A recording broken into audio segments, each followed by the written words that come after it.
ਨੀਂਦ ਗੂੜੀ ਨੂੰ ਸਮਝ ਹਕੀਕਤ, ਤੂੰ ਗਿਓ ਸੁਪਨਿਆਂ ਵਿੱਚ ਪਰਮਾਇਆ। ਸੁੱਤਿਆਂ ਸਾਰੀ ਉਮਰ ਗੁਜ਼ਰ ਗਈ, ਜਾਗਣਾ ਜਰਾ ਨਾ ਆਇਆ। ਬਿਨ ਜਾਗੇ ਹੱਥ ਜੁਗਤ ਨਹੀਂ ਆਉਂਦੀ, ਭਾਵੇਂ ਹੋਵੇ ਕੋਲ ਢੇਰ ਸਰਮਾਇਆ। ਮਨਸੂਰ ਜਾਗਣਾ ਜੇ ਲੈ ਸ਼ਰਨ ਮੂਲ ਦੀ, ਜਿਸਨੇ ਵਿੱਚ ਕਲਬੂਤ ਹੈ ਦੀਪ ਜਗਾਇਆ।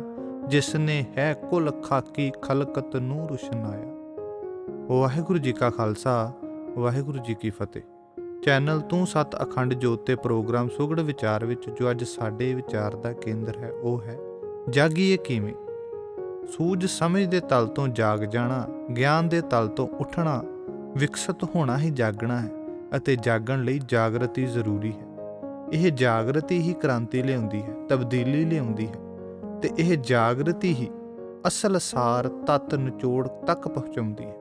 ਉਂਝ ਤੱਤਾਂ ਦੇ ਤਲ ਤੇ ਇਨਸਾਨ ਖਾਣ ਪੀਣ ਭੋਗਣ ਤੱਕ ਜਾਗਰੂਕ ਹੁੰਦਾ ਹੈ, ਪਰ ਜਦੋਂ ਇਸ ਤਲ ਤੇ ਵੀ ਇਸ ਦੀ ਸਮਝ ਉੱਚੀ ਉੱਠਦੀ ਹੈ, ਇਹ ਆਪਣੇ ਆਲੇ ਦੁਆਲੇ ਦੇ ਸਿਸਟਮ ਨੂੰ ਪਛਾਣਦਾ ਹੈ, ਆਪਣਾ ਚੰਗਾ ਮਾੜਾ ਭਾਂਪ ਲੈਂਦਾ ਹੈ, ਆਪਣੇ ਹੱਕਾਂ ਪ੍ਰਤੀ ਸੁਚੇਤ ਹੁੰਦਾ ਹੈ ਤੇ ਬਾਹਰੀ ਤਰੱਕੀ ਵੱਲ ਵਿਕਾਸ ਕਰਦਾ ਹੈ। ਤੇ ਇੱਕ ਆਮ ਕਥਨ ਕਹਿ ਦਿੱਤਾ ਜਾਂਦਾ ਹੈ ਕਿ ਹੁਣ ਮਨੁੱਖ ਜਾਗਰਤੀ ਵਿੱਚ ਹੈ, ਜਾਂ ਆਮ ਭਾਸ਼ਾ ਵਿੱਚ ਕਹਿ ਦਿੰਦੇ ਨੇ ਲੋਕੀ ਜਾਗਰਤ ਹੋ ਗਏ ਨੇ।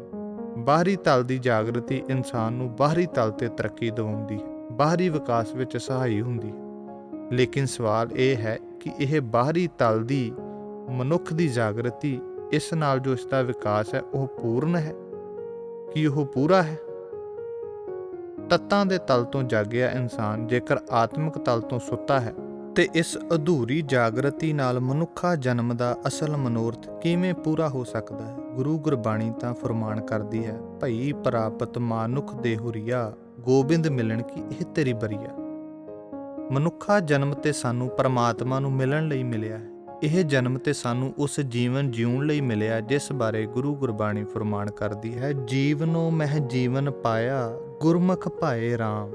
ਪਰਮਾਤਮਾ ਨੂੰ ਤੇ ਜੀਵ ਤਾਂ ਹੀ ਮਿਲ ਸਕਦਾ ਹੈ ਅਤੇ ਅਸਲ ਜੀਵਨ ਤਾਂ ਹੀ ਜੀਉ ਸਕਦਾ ਹੈ ਜੇਕਰ ਇਹ ਆਤਮਿਕ ਤਲ ਤੋਂ ਜਾਗਰਤ ਹੋਵੇ।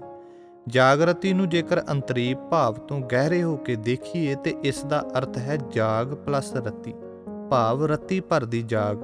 ਅੰਦਰੂਨੀ ਤਲ ਤੇ ਇਹ ਰੱਤੀ ਭਰ ਦੀ ਜਾਗ ਹੀ ਲੱਗ ਜਾਵੇ ਤੇ ਇਹ ਸਾਡੀ ਸਾਰੀ ਬੇਹੋਸ਼ੀ ਦੀ ਨੀਂਦਰ ਨੂੰ ਖਤਮ ਕਰ ਸਕਦੀ ਹੈ। ਜਿਸ ਆਤਮਿਕ ਸਤ੍ਹਾ ਤੇ ਅਸੀਂ ਸੁੱਤੇ ਹਾਂ ਉਸ ਸਤ੍ਹਾ ਤੋਂ ਸਾਨੂੰ ਉਠਾ ਸਕਦੀ ਹੈ। ਜਿਵੇਂ ਦੁੱਧ ਨੂੰ ਰੱਤੀ ਭਰ ਜਾਗ ਲੱਗੇ ਤੇ ਉਹ ਦਹੀਂ ਬਣ ਜਾਂਦਾ ਹੈ ਅਤੇ ਇਹੀ ਰੱਤੀ ਭਰ ਜਾਗ ਸਾਨੂੰ ਖਾਲਸ ਦੇਸੀ ਘਿਓ ਤੱਕ ਲੈ ਜਾਂਦੀ, ਜੋ ਇੱਕ ਨਿਚੋੜ ਦੇ ਰੂਪ ਵਿੱਚ ਬਾਹਰ ਆਉਂਦਾ। ਜਿਸ ਤਰ੍ਹਾਂ ਰੱਤੀ ਭਰ ਜਾਗ ਦੀ ਜ਼ਰੂਰਤ ਹੈ ਦੁੱਧ ਤੋਂ ਦੇਸੀ ਘਿਓ ਬਣਾਉਣ ਲਈ, ਇਸੇ ਹੀ ਤਰ੍ਹਾਂ ਰੱਤੀ ਭਰ ਜਾਗ ਦੀ ਜ਼ਰੂਰਤ ਹੈ ਸਾਡੇ ਆਤਮਿਕ ਤਲ ਨੂੰ ਜਗਾਉਣ ਲਈ, ਕਿਉਂਕਿ ਅੰਤਰੀਵ ਆਤਮਿਕ ਸਫ਼ਰ ਦੀ ਪੌੜੀ ਦਾ ਪਹਿਲਾ ਡੰਡਾ ਜੀਵ ਉਦੋਂ ਹੀ ਚੜ੍ਹਦਾ ਹੈ ਜਦੋਂ ਇਸ ਦੀ ਆਤਮਿਕ ਤਲ ਦੀ ਬੁੱਧ ਨੂੰ ਜਾਗ ਲੱਗਦੀ ਹੈ, ਅੰਤਰੀਵ ਦੀ ਖੋਜ ਸਟਾਰਟ ਹੁੰਦੀ ਹੈ।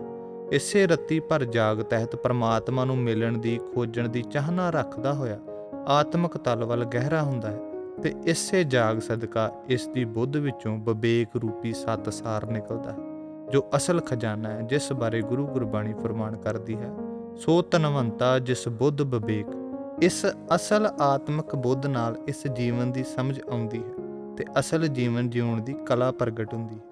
ਇਹ ਕਲਾ ਜੋ ਪਹੁੰਚੇ ਹੋਏ ਪੁਰਖਾਂ ਦੇ ਹੱਥ ਲੱਗੀ ਤੇ ਜਿਨ੍ਹਾਂ ਨੇ ਰੱਤੀ ਭਰ ਬੁੱਧ ਦੀ ਜਾਗ ਤੋਂ ਅੰਤਰੀਵ ਸਫ਼ਰ ਸ਼ੁਰੂ ਕੀਤਾ, ਆਪਣੀ ਅਸਲ ਆਤਮਿਕ ਬੁੱਧ ਵਿਵੇਕ ਨੂੰ ਜਗਾਇਆ ਤੇ ਅਸਲ ਜੀਵਨ ਜਿਉਣ ਦੀ ਕਲਾ ਵਿੱਚ ਪ੍ਰਵੀਨ ਹੋ ਗਏ, ਨਿਪੁੰਨ ਹੋ ਗਏ, ਜਿਨ੍ਹਾਂ ਬਾਰੇ ਗੁਰੂ ਗੁਰਬਾਣੀ ਫਰਮਾਨ ਕਰਦੀ ਹੈ, ਜੀਵਨੋ ਮਹਿ ਜੀਵਨ ਪਾਇਆ, ਗੁਰਮੁਖ ਭਾਏ ਰਾਮ।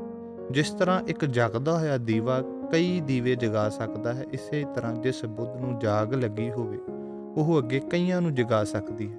ਜਿਸ ਤਰ੍ਹਾਂ ਕਿਸੇ ਪੇਸ਼ੇ ਦੇ ਸਰਮੌਰ ਆਗੂ ਦੀ ਪੂਰਨ ਬੁੱਧ ਤੋਂ ਮਿਲਿਆ ਇੱਕ ਛੋਟਾ ਜਿਹਾ ਟੱਚ ਸਾਨੂੰ ਵੀ ਉਸ ਫੀਲਡ ਵਿੱਚ ਉਸੇ ਹੀ ਪੇਸ਼ੇ ਵਿੱਚ ਮਹਾਨ ਬਣਾ ਸਕਦਾ ਹੈ। ਸੋ ਨਿਪੁੰਨ ਕਾਬਲ ਹਸਤੀ ਤੋਂ ਮਿਲੀ ਸਮਝ ਸਾਡੇ ਜੀਵਨ ਜਿਉਣ ਦੀ ਕਲਾ ਨੂੰ ਨਿਖਾਰ ਸਕਦੀ ਹੈ। ਇਸ ਲਈ ਮਨੁੱਖਾ ਜਨਮ ਦੇ ਮੰਤਵ ਨੂੰ ਪੂਰਾ ਕਰਨ ਲਈ ਸਾਨੂੰ ਅੱਜ ਤੋਂ ਹੀ ਜਾਗ ਜਾਣਾ ਚਾਹੀਦਾ ਹੈ। ਗੁਰਬਾਣੀ ਫਰਮਾਨ ਕਰਦੀ ਹੈ, ਕਛ ਬਿਗੜਿਓ ਨਾਹਿ ਅਜਹੋ ਜਾਗ, ਜਿਸ ਵਾਸਤੇ ਰੱਤੀ ਭਰ ਜਾਗ ਦੀ ਲੋੜ ਸਾਨੂੰ ਵੀ ਹੈ। ਸਾਨੂੰ ਆਤਮਿਕ ਸਤ੍ਹਾ ਤੋਂ ਜਗਾਵੇ, ਇਸ ਦੇ ਲਈ ਸਾਨੂੰ ਗੁਰੂ ਗੁਰਬਾਣੀ ਦੀਆਂ ਗੁੱਝੀਆਂ ਰਮਜ਼ਾਂ ਨੂੰ ਗਹਿਰੇ ਹੋ ਕੇ ਵਿਚਾਰਨਾ ਚਾਹੀਦਾ ਹੈ। ਅਤੇ ਅਧਿਆਤਮਕ ਮਾਰਗ ਨੂੰ ਪਹੁੰਚੀਆਂ ਹੋਈਆਂ ਹਸਤੀਆਂ ਦੀ ਸੰਗਤ ਕਰਨੀ ਚਾਹੀਦੀ ਹੈ ਜੋ ਪੂਰ ਬੁੱਧ ਵਿਵੇਕ ਦੇ ਤਲ ਤੋਂ ਜਾਗੇ ਹੋਣ। ਉੱਚ ਬੌਧਿਕ ਤਲ ਦਾ ਸਤਸੰਗ ਸੁਣਨਾ ਚਾਹੀਦਾ ਹੈ। ਉੱਚ ਬੌਧਿਕ ਤਲ ਦੀ ਵਿਵੇਕ ਦੇ ਤਲ ਦੀ ਸਤ ਸੰਗਤ ਕਰਨੀ ਚਾਹੀਦੀ ਹੈ। ਗੁਰੂ ਗੁਰਬਾਣੀ ਫਰਮਾਨ ਕਰਦੀ ਹੈ, ਸਤ ਸੰਗਤ ਮਿਲ ਵਿਵੇਕ ਬੁੱਧ ਹੋਈ। ਅਤੇ ਇਸ ਸਭ ਦੇ ਨਾਲ ਸਾਹਿਬ ਸਤਿ ਸ੍ਰੀ ਅਕਾਲ ਪੁਰਖ ਸਤ ਪਦਮ ਪਿਤਾ ਜੀ ਅੱਗੇ ਫਰਿਆਦੀ ਹੋਈਏ ਕਿ ਸਾਨੂੰ ਆਤਮਿਕ ਤਲ ਦੀ ਜਾਗਰਤੀ ਮਿਲੇ, ਕਿਉਂਕਿ ਪਿਤਾ ਪਰਮਾਤਮਾ ਦੀ ਕਿਰਪਾ ਸਦਕਾ ਹੀ ਅਸੀਂ ਅਸਲ ਜਾਗਰਤ ਅਵਸਥਾ ਵਿੱਚ ਆ ਸਕਦੇ ਹਾਂ। ਉਹਨਾਂ ਦੀ ਕਿਰਪਾ ਦੁਆਰਾ ਹੀ ਅਸਲ ਬੁੱਧ ਵਿਵੇਕ ਦਾ ਤਲ ਉਠਾ ਸਕਦੇ ਹਾਂ, ਜਿਸ ਬਾਰੇ ਗੁਰੂ ਗੁਰਬਾਣੀ ਫਰਮਾਨ ਕਰਦੀ ਹੈ, ਨਦਰ ਕਰੇ ਤਾਂ ਸਤਿਗੁਰ ਮੇਲੇ ਅਨ ਦਿਨ ਵਿਵੇਕ ਬੁੱਧ ਵਿਚਰੈ। ਤੇ ਜਾਗਰਤੀ ਸਦਕਾ ਹੀ ਬੁੱਧ ਵਿਵੇਕ ਨੂੰ ਪਾ ਮਨੁੱਖਾ ਜਨਮ ਦਾ ਮੰਤਵ ਪੂਰਾ ਕਰ ਸਕਦੇ ਹਾਂ। ਸਤਿ ਸ੍ਰੀ ਅਕਾਲ। ਵਾਹਿਗੁਰੂ ਜੀ ਕਾ ਖਾਲਸਾ, ਵਾਹਿਗੁਰੂ ਜੀ ਕੀ ਫਤਿਹ।